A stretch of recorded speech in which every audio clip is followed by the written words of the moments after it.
Video lecture में हम जानने वाले हैं कि एक्सपेंस कितने टाइप्स के होते हैं। उसके बाद हम लोग trading, profit and loss account और बैलेंस शीट का फॉर्मेट भी देखने वाले हैं। सबसे पहले बात करते हैं कि एक्सपेंस कितने टाइप्स के होते हैं। तो एक्सपेंस सिर्फ 3 टाइप्स के होते हैं, डायरेक्ट, इनडायरेक्ट और ऑपरेटिंग एक्सपेंसेस। अब डायरेक्ट एक्सपेंस क्या होता है? तो डायरेक्ट एक्सपेंस को जानने से पहले हमें ये जानना होगा कि फैक्ट्री एक्सपेंस क्या है और ऑफिस एक्सपेंस क्या है। तो देखो, जब भी आप रॉ मटेरियल खरीद के लाते हो तो कहाँ जाता है? फैक्ट्री में जाता है। तो फैक्ट्री में ले जाने का जो भाड़ा है यानी कैरेज इनवर्ड, वो भी फैक्ट्री एक्सपेंसेस है। रॉ मटेरियल की परचेजेस जो आप कर रहे हो फिनिश्ड प्रोडक्ट बनाने के लिए, वो सारे के सारे इन दौरान पे जो भी आपके खर्चे हो रहे हैं सारे के सारे फैक्ट्री एक्सपेंसेस कहलाएंगे। उन्हें ही हम डायरेक्ट एक्सपेंस कहते हैं। इनडायरेक्ट एक्सपेंस किसे कहते हैं? इनडायरेक्ट एक्सपेंस हम उन चीजों को कहते हैं जो कि आपका डायरेक्टली खर्चा नहीं हुआ है। जैसे आप एम्प्लॉयज को सैलरी दे रहे हो ऑफिस में, जैसे आप ऑफिस में बहुत सारे एक्सपेंसेस को बियर कर रहे हो। ऑफिस में जो हो रहा है expense, selling and distribution expenses, सारे के सारे आपके होते हैं इनडायरेक्ट एक्सपेंसेस। डायरेक्ट एक्सपेंस जो फैक्ट्री में आपने खर्चे किए हैं, इनडायरेक्ट एक्सपेंस जो कि आपने ऑफिस में खर्चे किए हैं। इसके बाद आता है ऑपरेटिंग एक्सपेंसेस।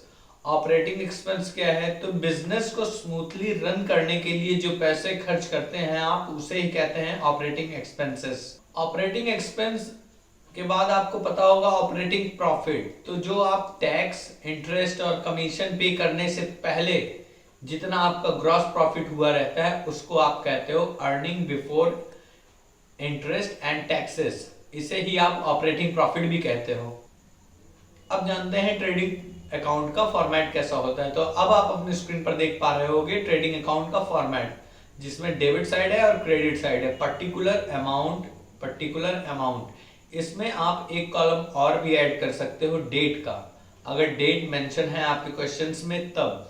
अगर ट्रेडिंग अकाउंट आप बना रहे हो तो देखो, ट्रेडिंग अकाउंट में ऑफिस एक्सपेंसेस यानी डायरेक्ट एक्सपेंसेस जो होते हैं वो वाले सारे के सारे आप लिखोगे ट्रेडिंग अकाउंट में। आप सेल कर रहे हो, परचेज कर रहे हो, ये भी आप लिखोगे ट्रेडिंग में। खर्चे जो हो रहे हैं आपके एक्सपेंसेस, उनको लिखोगे डेबिट साइड में। जो आपकी इनकम हो रही है उसे आप लिखोगे क्रेडिट साइड में। तो सबसे पहले आप शुरुआत करोगे परचेजेस से या फिर ओपनिंग स्टॉक से। अब देखो, डेबिट साइड में जो भी खर्चा लिखा होगा आप उसको अनुमान लगा सकते हो कि ये फैक्ट्री में हुआ खर्चा है, इसलिए ट्रेडिंग अकाउंट में लिखा गया है डेबिट साइड में। अगर फैक्ट्री में हुई इनकम है तो उसे आप लिखोगे क्रेडिट साइड में। तो फैक्ट्री से कौन सी ऐसी इनकम होती है? फैक्ट्री से सेल होता है, क्योंकि जब कोई भी मटेरियल सेल होता है, सोल्ड होता है, उसके बाद वो सामान फैक्ट्री से निकलकर सीधे जाता है कस्टमर के पास आज की टेक्निक के अनुसार। तो देखो, सबसे पहले जो हम लोगों ने परचेज से स्टार्ट किया या फिर ओपनिंग स्टॉक से स्टार्ट किया, पहले हम लोग लिखेंगे परचेज। और अगर कुछ भी परचेज हम लोगों ने वापस किया है, परचेज रिटर्न किया है, तो उसको माइनस कर देंगे। उसके बाद पावर, इलेक्ट्रिसिटी या फिर other manufacturing expenses related to factory, ये सारे के सारे ट्रेडिंग अकाउंट के डेबिट में लिखेंगे। और अगर सेल्स हो रही है तो उसे आप क्रेडिट साइड में लिखोगे, और अगर सेल्स रिटर्न भी हुई है तो उस सेल्स से आप उसको माइनस कर दोगे, और लास्ट में आपका निकल के आएगा क्लोजिंग स्टॉक। करना क्या होता है हमें कि ये सारे एक्सपेंस डेबिट साइड लिखते हैं और सारे के सारे इनकम्स हम लोग क्रेडिट साइड लिखते हैं। अब दोनों साइड टोटल करते हैं। सपोज क्रेडिट साइड का अमाउंट जो आया वो बड़ा अमाउंट आया, तो आप डेबिट साइड में लिखोगे टू ग्रॉस प्रॉफिट, मतलब आपको प्रॉफिट हुआ है। आपकी इनकम ज्यादा हो गई, खर्चे कम हैं, तो आपको ग्रॉस प्रॉफिट हो गया। अब देखो, अगर आपने डेबिट और क्रेडिट दोनों साइड का टोटल किया, डेबिट साइड बड़ा हो गया, तो इसका मतलब है आपके खर्चे ज्यादा हैं और इनकम कम है। तो आप राइट साइड यानी क्रेडिट साइड में आप लिखोगे बाई ग्रॉस लॉस। ये हो गया ट्रेडिंग अकाउंट। इसके बाद जानते हैं प्रॉफिट एंड लॉस अकाउंट का फॉर्मेट कैसा होता है। अब आप अपने स्क्रीन पर देख पा रहे होगे कि ट्रेडिंग अकाउंट से मिलता ही है एग्जैक्ट ये प्रॉफिट एंड लॉस अकाउंट का फॉर्मेट। डेबिट साइड में एक्सपेंसेस, क्रेडिट साइड में इनकम्स। इस अकाउंट की शुरुआत हम लोग करते हैं ट्रेडिंग अकाउंट में जो अपना प्रॉफिट या लॉस हुआ रहता है। जैसे ट्रेडिंग अकाउंट में अगर हम लोगों को लॉस हुआ है तो हम लोग प्रॉफिट एंड लॉस अकाउंट के डेबिट में सबसे पहले लिखते हैं टू ग्रॉस लॉस। वो अमाउंट यहाँ पर पुट कर देते हैं और सारे ऑफिस एक्सपेंस को डेबिट साइड लिखते हैं और इनकम्स को क्रेडिट साइड लिखते हैं। तो जैसा कि पहला पॉइंट आप देख सकते हो, office and administrative expenses to salaries. ये सैलरी आप कहाँ देते हो? ऑफिस एंड एडमिनिस्ट्रेटिव एक्सपेंसेस, मतलब कि एडमिनिस्ट्रेट करने में जो एक्सपेंस हो रहा है, तो एडमिनिस्ट्रेशन कहाँ पे होता है? ऑफिस में होता है, इसलिए इसे ऑफिस एक्सपेंस कहते हैं और प्रॉफिट एंड लॉस के डेबिट साइड में रिकॉर्ड करते हैं।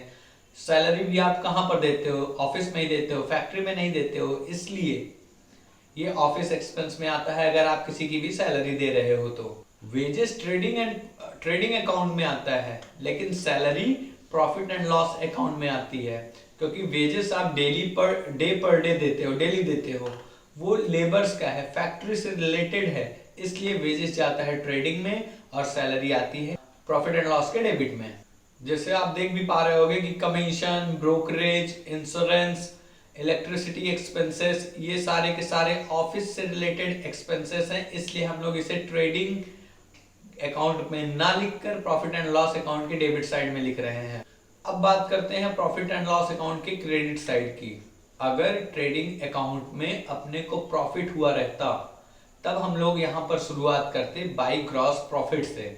अगर आपके ऑफिस का कुछ हिस्सा आपने रेंट पर दिया हुआ है और उसका रेंट आपको मिल रहा है, तो ये ऑफिस एक्सपेंस नहीं आएगा, ये ऑफिस इनकम होगा, इसलिए इसे हम क्रेडिट साइड में लिखेंगे। जैसे आपको कोई डिस्काउंट मिला सेल या परचेज पे, तो वो भी आप ऑफिस इनकम में ही दिखाओगे क्रेडिट साइड में प्रॉफिट एंड लॉस अकाउंट के। अब बात करते हैं कि रिबेट क्या होता है। कई बार हम लोग टैक्स फाइल करते हैं टाइम पर, तो हमें कुछ पैसों की छूट भी मिल जाती है, वो पैसा वापस रिइंबर्स हो जाता है, हमारे अकाउंट में वापस आ जाता है, जिसे हम कहते हैं रिबेट। और इस तरीके की इनकम को हम लोग ऑफिस इनकम में ही कंसीडर करते हैं।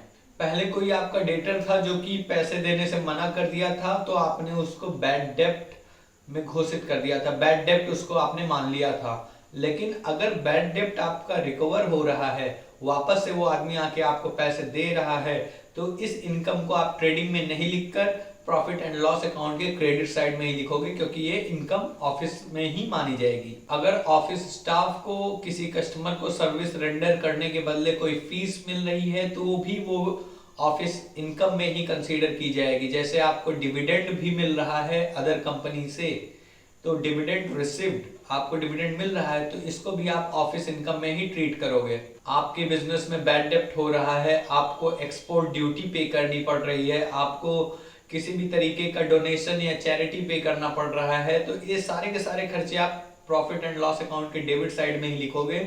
और आप देख ही पा रहे होगे, इन सारों को आपको एक बार पढ़ लेना है, इसके बाद जब आपके सामने ये सिचुएशन अराइज होगी, तो आपको याद रखने की जरूरत नहीं, ऑटोमेटिकली आपके माइंड में क्लिक हो जाएगा कि ये ऑफिस से रिलेटेड एक्सपेंसेस है, इसलिए हम लोगों ने इसको प्रॉफिट एंड लॉस के डेबिट साइड में लिखा हुआ है। ट्रेडिंग अकाउंट की ही तरह हम इसका भी डेबिट का टोटल करेंगे और क्रेडिट साइड का टोटल करेंगे।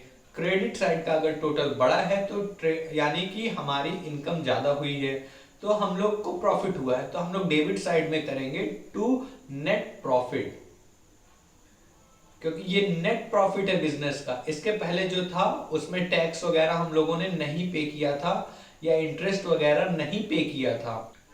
अब क्या है, प्रॉफिट एंड लॉस अकाउंट बन चुका है, यानी हम लोगों ने इंटरेस्ट, टैक्सेस, सारे के सारे एक्सपोर्ट ड्यूटी वगैरह पे कर दिया है, तो अब जो प्रॉफिट निकल के आता है वो है हमारा नेट प्रॉफिट। अगर क्रेडिट साइड बड़ी है तो, अगर डेबिट साइड बड़ी है तो इसका मतलब अपने खर्चे ज्यादा हैं और इनकम कम है, तो हम लोग राइट साइड यानी क्रेडिट साइड में लिखेंगे बाय नेट लॉस। अब आप अपने स्क्रीन पर देख पा रहे होंगे कि बैलेंस शीट का फॉर्मेट किस तरीके से हमें बनाना है एग्जाम में और इनकम टैक्स डिपार्टमेंट के लिए भी। ये हॉरिजॉन्टल बैलेंस शीट है। आजकल 2013 कंपनीज एक्ट के बाद हमें वर्टिकल बैलेंस शीट बनानी पड़ती है, जो कि हम आने वाले वीडियो लेक्चर में सीखने वाले हैं। अब देखो, इसमें लेफ्ट साइड देखो, सारे के सारे अकाउंट्स में लेफ्ट साइड डेबिट होता है और राइट साइड क्रेडिट कॉलम होता है, लेकिन सिर्फ बैलेंस शीट में उल्टा होता है। जो लेफ्ट साइड होता है वो क्रेडिट साइड होता है और जो राइट साइड होता है वो डेबिट साइड होता है। देख पा रहे होगे, लायबिलिटी यानी क्रेडिट साइड, यानी कि ये सारे के सारे पैसे आपको किसी को देने हैं, और एसेट साइड डेबिट, यानी कि ये सारे के सारे आपको प्रॉफिट देने वाले हैं, आज नहीं तो कल। एसेट्स मतलब ऐसी चीजें जो आपको अभी करंट ईयर में प्रॉफिट दे रही हैं या फिर आने वाले फ्यूचर में भी आपको प्रॉफिट देंगी, लेकिन इनसे आपको फायदा होगा।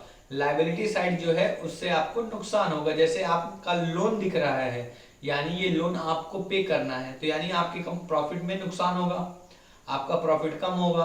कैपिटल आपको पे करना है, यानी ये एक तरीके से नुकसान है। और एसेट साइड जो है वो इनकम है, वो फायदे हैं, उनसे हमको फायदे होने वाले हैं। कोई भी बैलेंस शीट बनाने से पहले हमें दो बातों का ध्यान रखना पड़ेगा कि ग्रुपिंग किसे कहते हैं और मार्शलिंग किसे कहते हैं। तो भाई देखो, जैसे हमारी कंपनी में 10 लोगों से मैंने उधार में सामान लेकर आया था, मुझे उनका पैसा पे करना है, यानी वो मेरे क्रेडिटर हैं। जैसे एक रमेश है, एक सुरेश है, एक महेश है, दिनेश है, अली है। तो इस तरीके से मान लो 10 लोगों से मैंने उधार में सामान लेकर आया था, सबसे 1000 रुपए, तो टोटल मेरा 10,000 रुपया हम लायबिलिटी साइड में क्रेडिटर्स में लिख देंगे। देखो, सारे के सारे क्रेडिटर्स को ऐड करके एक जगह बैलेंस शीट में लिखना ग्रुपिंग कहलाता है। मार्शलिंग क्या होता है? मार्शलिंग ये बताता है कि जो आपकी बैलेंस शीट होगी वो किस ऑर्डर में होगी। ऑर्डर सिर्फ दो तरीके के होते हैं, order of liquidity, order of permanence. Order of liquidity मतलब क्या होता है कि बैलेंस शीट में सारे आइटम जो सबसे ज्यादा लिक्विड होंगे वो सबसे ऊपर लिखे जाएंगे, फिर उनसे कम लिक्विड जो सबसे कम लिक्विड होगा वो सबसे नीचे लिखा जाएगा। लिक्विड मतलब कि जिसके बदले हम तुरंत पैसे पा सकते हो। तो अगर आप बैलेंस शीट में एसेट साइड में देखते हो कि सबसे पहले कैश या बैंक लिखा हुआ है जो कि सबसे ज्यादा लिक्विड है, तो इसका मतलब आपको समझ जाना है कि जो बैलेंस शीट है वो ऑर्डर ऑफ लिक्विडिटी में लिखी गई हुई है।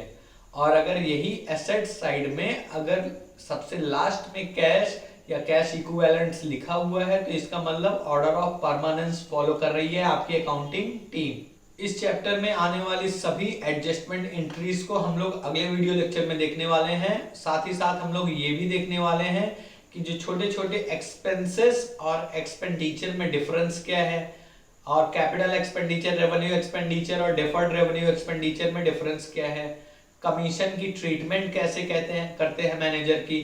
तो अगले वीडियो लेक्चर तक बने रहो हमारे साथ, और इस वीडियो लेक्चर के लिए एक लाइक बटन दबा दो। चैनल पर पहली बार आए हो तो इसे सब्सक्राइब भी कर लो। So keep learning, keep growing, bye bye.